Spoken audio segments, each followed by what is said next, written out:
밴드업이고요. 네. 밴드업은 SK 브로드밴드의 멘토님과 함께 IPTV 신규 고객 추천 및 세일즈 토크 자동 생성이란 주제로 프로젝트를 진행하였습니다. 그럼 발표자 모시도록 하겠습니다. 네, 안녕하십니까. 저는 이번에 밴드업에서 발표를 맡게 된 유민지라고 합니다.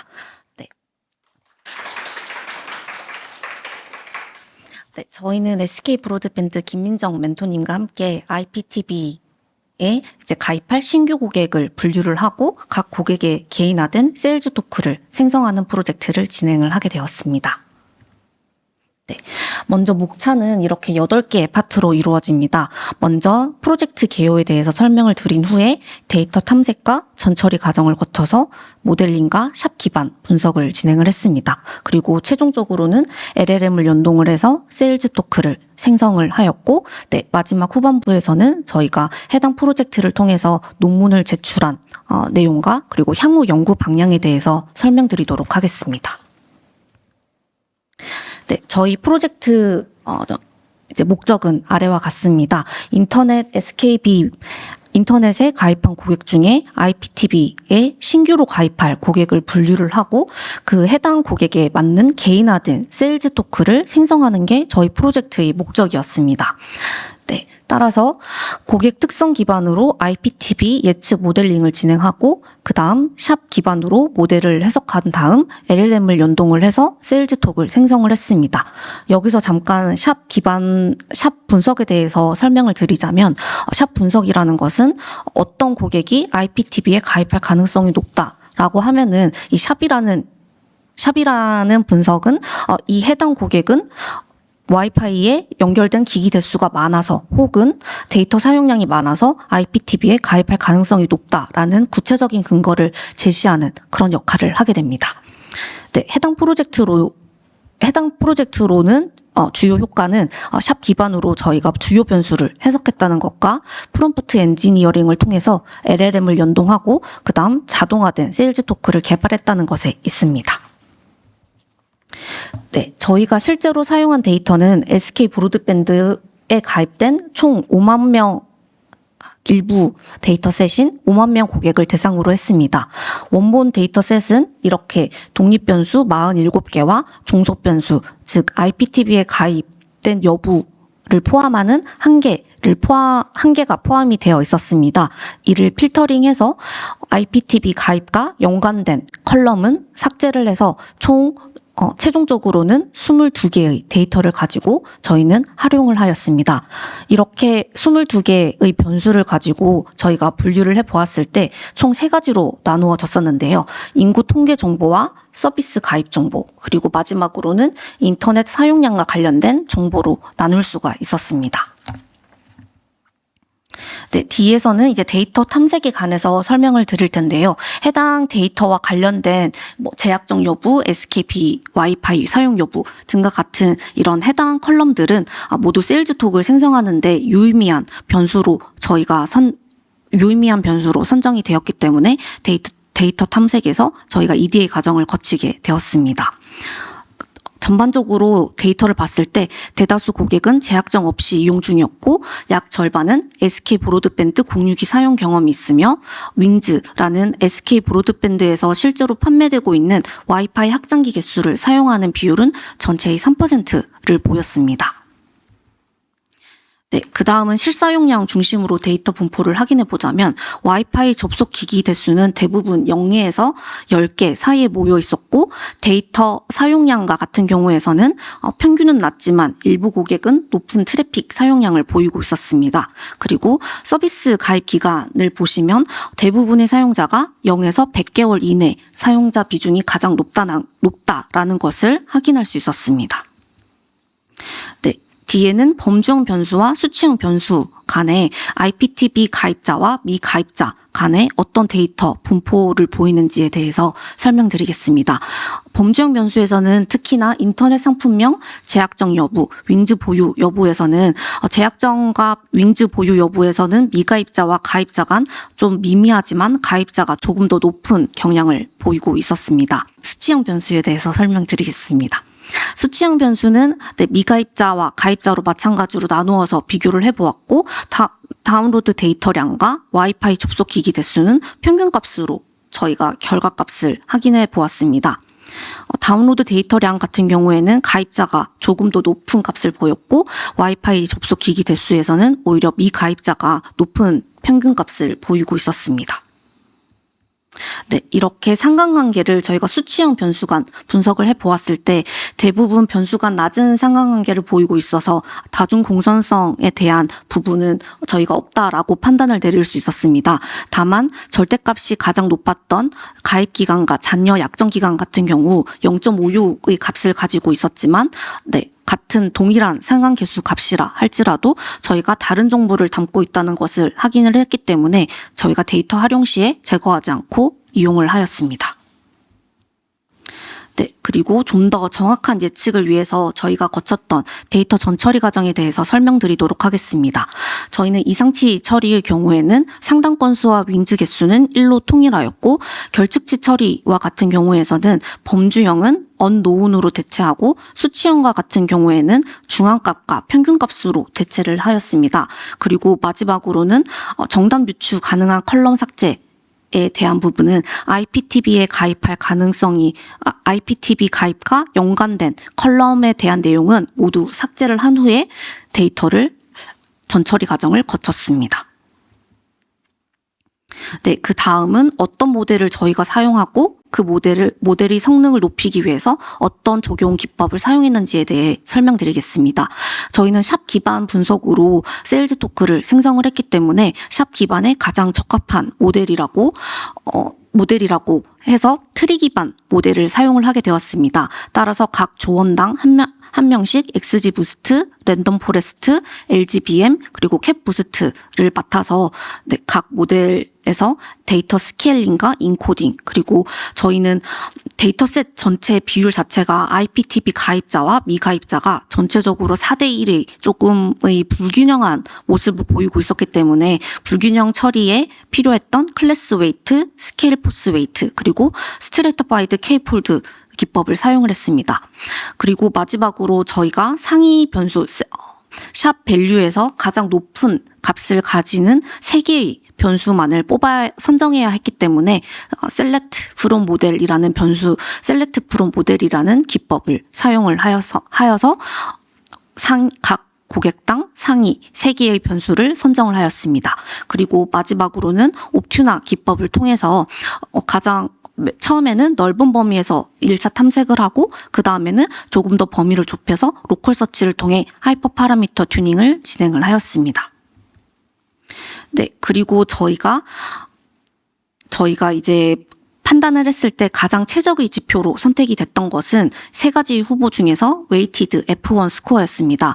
나머지 ROC AUC나 PR AUC 같은 경우에는 클래스 비율 간 차이가 클 때 정확한 성능값을 보이기 어려웠고 웨이티드 F1 같은 경우 프리시전과 리콜에서 높은 성능을 보이고 있었기 때문에 해당 지표를 사용을 해서 저희가 성능을 평가하게 되었습니다.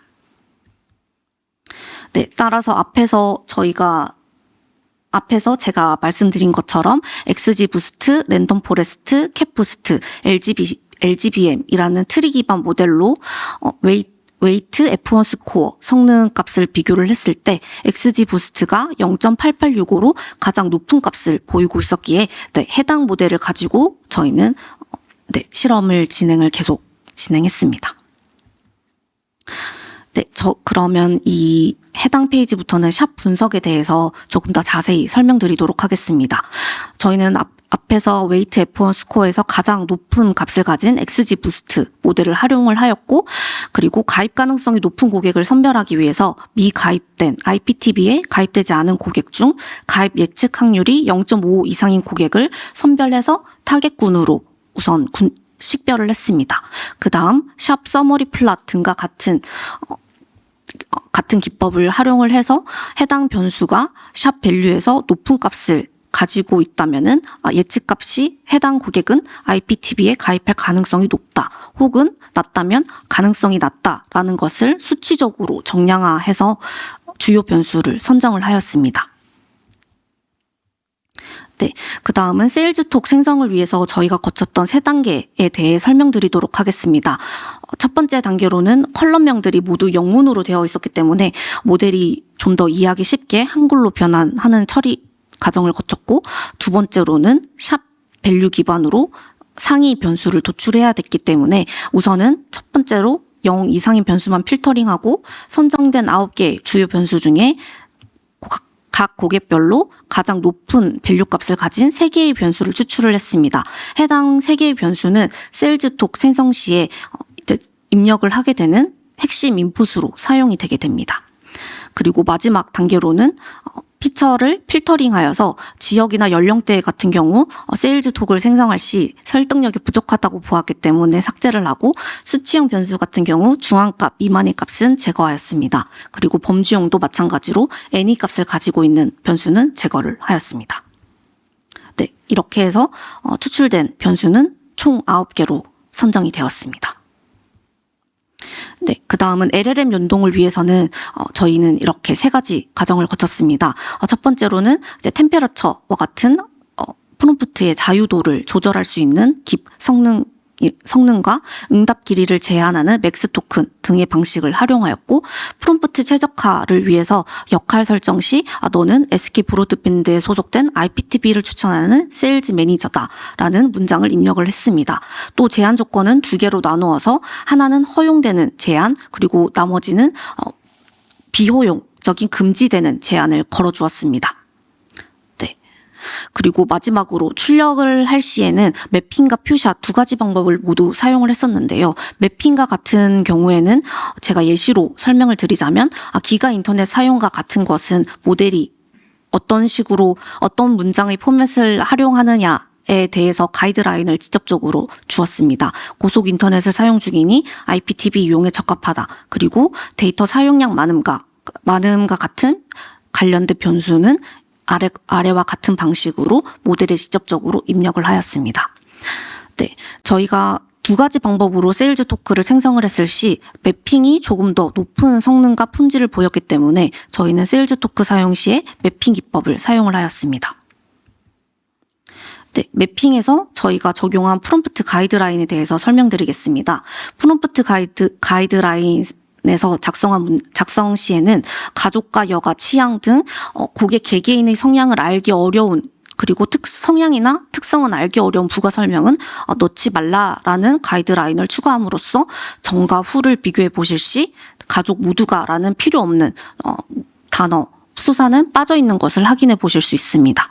그리고 우측에는 피처명 변경으로 모델이 조금 더 이해하기 쉽도록 좀 복잡한 피처 같은 데이터 송수신량, 인터넷 해선수는 모두 데이터 사용량이 많음이라는 피처로 통일을 하는 방식을 거쳤습니다.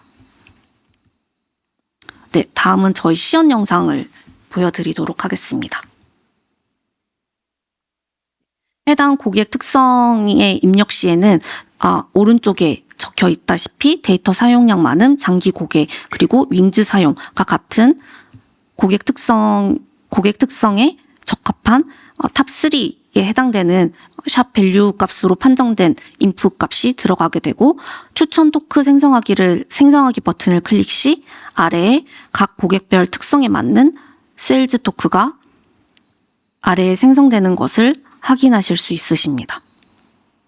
네, 따라서 입력값에 따라서 맞춤형 답변을 제공하고 반복되는 질문에도 맥락의 왜곡 없이 유지가 가능함을 확인할 수 있었습니다. 네, 와이파이 사용, 제약 정함, 네, 그 다음 데이터 사용량이 많음과 같은 문구가 모두, 특성에 관련된 문구가 모두 포함이 되어 있습니다. 네, 그리고 마지막으로 저희가 제출했던 논문과 향후 연구 방향에 대해서 설명드리겠습니다. 저희 프로젝트 주제와 일관성이 있었던 논문 1 같은 경우에는 저희가 향후 연구 방향으로 데이터셋이 4대1로 불균형했기 때문에 조금 더 적합하게 처리할 수 있는 방법은 없었을지, 그리고 세일즈 토크를 저희가 진행을 하면서 품질을 더 높일 수 있는 방안에 대해서 좀 아쉬운 부분이 있었기에 연구 방향으로 설정하였고, 제출 논문 2와 같은 경우는 저희 프로젝트 주제와는 상이한 주제로 VOD 월정액 서비스 가입 추천에 관련된 새로운 데이터셋을 받아서 다시 실험을 하고 실험 과정을 거쳐서 결과를 낸 논문이었습니다. 그래서 해당 논문 2에서는 세일즈 토크를 실질적으로 마케팅화했을 때 어떻게 고객의 전환율에 있어서 가입 증가세가 어떻게 되는지, 그리고 마지막으로 최종적으로는 마케팅 성과 평가 시 어떠한 지표를 보이는지를 확인하고 싶었기에 이렇게 향후 연구 방향으로 나누어서 작성을 하였습니다. 네, 관련 링크는 아래와 같습니다. 네, 여기까지 저희가 수행했던 프로젝트에 대해서 설명을 마쳤습니다. 감사합니다. 네, 혹시 심사위원분들께서는 질문이나 아니면 피드백 의견 있으시면 편안하게 말씀해 주시기 바랍니다. 네. 네, 우선은 발표 잘 들었습니다. 이렇게 어떻게 보면 최근 들어서는 하나의 모델만으로 끝내지는 않고 보통 모델들 간에 엮여지는 어떤 여러 일련의 과정을 통해 서비스가 진행되는 경우들이 많다 보니까 그런 케이스 되게 적합하게 잘 만들어 주셨다고 생각을 합니다. 근데 이제 몇 가지 보면서 저는 개인적으로 좀 궁금한 부분들이 좀 계속 보였었는데요. 주로는 이제 전처리 쪽에 대한 부분들이 이제 좀 굉장히 궁금한 부분들이 있었고, 그 중에 이제 다중공손성을 본 부분들이 있었어요. 네. 네. 왜 보셨을까가 좀 궁금한 거예요. 그 부분들을 왜 보게 되었는지 그때 맥락을 좀 설명을 주시면 이해를 할 수 있을 것 같습니다. 저희가 이제 데이터 전처리 과정을 거칠 때, 네, 이론적으로는 이제 다중 공선성을 가지는 변수들은 제거해야 이제 모델링을 진행을 할 때 모델이 좀 더 적합한 결정을 한다라고, 네, 저희가 그렇게 의견을 합의를 했기 때문에, 네, 멘토님의 이제 조언 아래 이제 다중 공선성과 관련된 변수들이 있는지에 대해서 상관관계, 이제 아까 보여드렸던 그 데이터 탐색 과정을 거치게 되었습니다. 여쭤봤던 이유는 사실 네. 트리로 가는 순간 다중 공손성은 의미가 없게 되는 경우도 있기 때문에 네. 전체적인 과정에서 이제 어떤 맥락 때문에 하셨는지 여쭤본 분들이 있었고, 그리고 쉐을 쓰는 건 되게 좋았었어요. 그리고 네. 예, 곁다리지만 쉐은 대문자로 써주셔야 됩니다. 약자이기 때문에 네. 약간 연구자들은 그런 거에 되게 민감한 분들이 있어서요. 이렇게 웃으면서 이야기를 드린다고 하면은 쉐을 쓸 때 네. 가장 큰 문제가 있습니다. 네. 어떠한 부분들을 리스크라고 인지하시고 이후의 작업으로 이어가셨는지 궁금합니다. 가장 큰 리스크는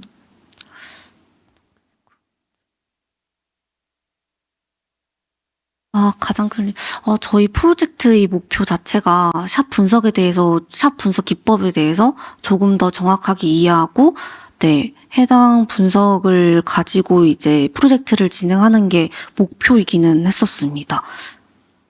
그래서 따로 위험성에 대해서는 조금 인지하지 못한 채 프로젝트를 진행을 한 것 같습니다.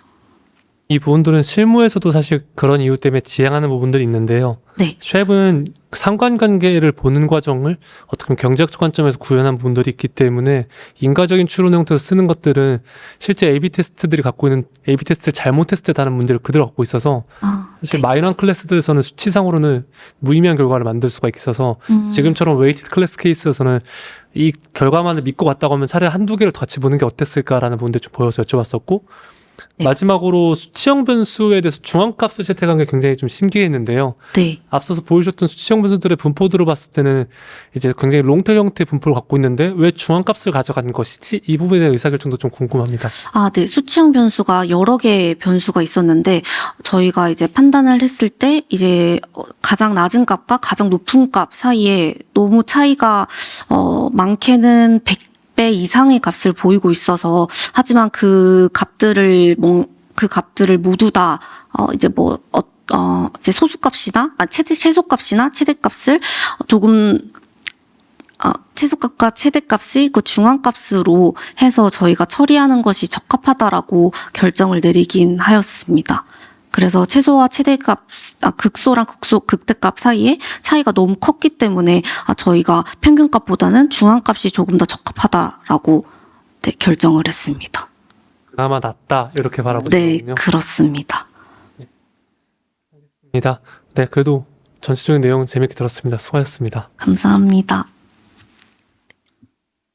저도 질문이 있는데요. 네. 네, 발표 내용 재밌게 잘 들었고요. 컬럼명을, 세일즈 토크 생성을 위해서 이제 컬럼을 전처리했다고 하셨는데, 영문 컬럼명을 모두 한국어로 변환을 하셨다고 하셨잖아요. 네.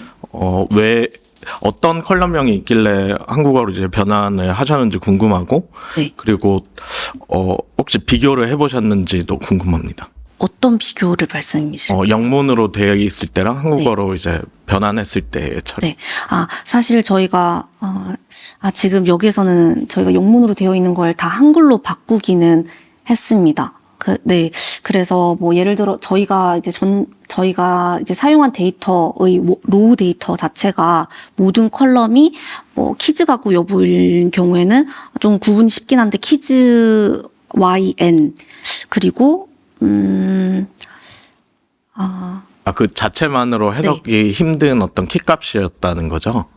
네. 저희가 이제 데이터를 전처리하거나 다룰 때도 그렇고, 그리고 최종적으로는 세일즈 토크를 생성할 때 어차피 이제 한글로 변환을 해야, 한글로 변환을 해야 이제 최종적인 결과물을 완성을 할 수 있었기 때문에 저희가 컬럼명을 한글로 바꾸게 되었습니다. 발표하실 때, 네. 영문보다는 한국어가 더 이해하기 쉽다고 말씀하신 것 같아서 이렇게 네. 궁금해서 질문 드렸었고요. 혹시 세일즈 토크를 생성하실 때 어떤, 아까 뭐 가족 모두에게 이런, 네. LLM에 이런 자체적인 의견 같은 게 나오는 경우가 있었잖아요. 네, 그렇습니다. 그런 것들을 해결하기 위해서는 어떻게 처리를 하셨는지도 궁금합니다. 네. 그래서 저희는 그 템페러처라는 이제 지표를 이용을 해서 저희가 여기에는 네. 여기서 응답의 자유도를 조절할 수 있는 게 템페러처입니다. 그래서 해당 지표의 경우 0에서 2.0까지의 범위 값을 가지게 되는데 저희가 테스트를 해본 결과 조금 많이 낮지만 0.01에서 1 사이로 값을 설정할 시에 답변에서 크게 틀어지지 않고 일관성 있는 통일된 답변을 유지하는 것을 확인할 수 있어서 해당 지표를 가지고 저희는 이제 자유도 조절을 통해 세일즈 톡을 생성했습니다. 뭐 가족 모두의 이런 것들은 어떻게 보면 LLM의 자기가 가지고 있는 의견이 나온 거잖아요. 주어진 네. 사실이랑 별개로. 그렇습니다. 그런 부분을 처리할 때는 템퍼러처랑은 네. 상관은 없을 것 같고요. 템퍼러처는 말씀하셨듯이 일관성 있는 답변을 네. 생성하기 위해서 조절하는 경우가 많고, 이런 경우에는 뭔가 입력되는 정보에서 확실하게 팩트 같은 것들은 뭐 HTML 태그 같은 걸로 하고, 요거에 기반해서만 답변을 하고 추가적인 의견이나 불필요한 사실은 출력하지 말아줘, 이런 네. 식으로 프롬프트를 한번 네. 튜닝을 해보시는 것도 좋을 것 같습니다. 네. 그래서 저희가 이거 프롬프트 가이드라인에서 일부만 저희가 보여드리긴 했었는데, 이렇게 반드시 추천 근거만 활용하고 이 근거에서 매핑 기법을 사용해서 진행을 했을 시에 일부만 저희가 적어 놓기는 했는데, 이제 데이터 사용량이 많다라는 것이 어떠한 의미인지 모델한테 인지하고, 뭐 기가 인터넷 같은 경우에는 그냥 인터넷이 아닌 고속 인터넷이다라는 설명을 부가적으로 저희가 입력과 이 입력에 해당되는 결과 문장이 어떻게 나와야 되는지 매핑하는 과정을 거치기는 하였습니다. 네네, 알겠습니다. 감사합니다. 네, 알겠습니다. 네, 발표 잘 들었습니다. 이제 어떤 현업에서 생성되는 일반적인 클래스 불균형 문제를 풀고 이를 해석해서 단답형의 아웃풋으로 푼 문제로 이해를 했습니다. 앞에서 이제 기술적인 부분들을 많이 말씀을 해주셔서 이제 저도 기술적인 부분 하나 이제 말씀드리고, 그리고 비즈니스적으로 하나 좀 질문 드리고 싶은 게 있는데요. 방금 이제 템퍼러처나 이런 것 원하는 형식으로 나오게 하기 위해서는 프롬프트 튜닝도 좋은데, 사실 작은 모델에 온프레미스 형태로 LLM을 쓴다고 하면 그냥 팩트 같은 걸로 GPT-4에 있는 스타일 디스틸레이션을 하는 게 가장 좋을 것 같습니다. 이제 그런 방식으로 만약에 진행을 하시면 아마 프롬프트 튜닝을 좀 적게 하시더라도 원하는 형태로 나오실 수 있을 것 같고요.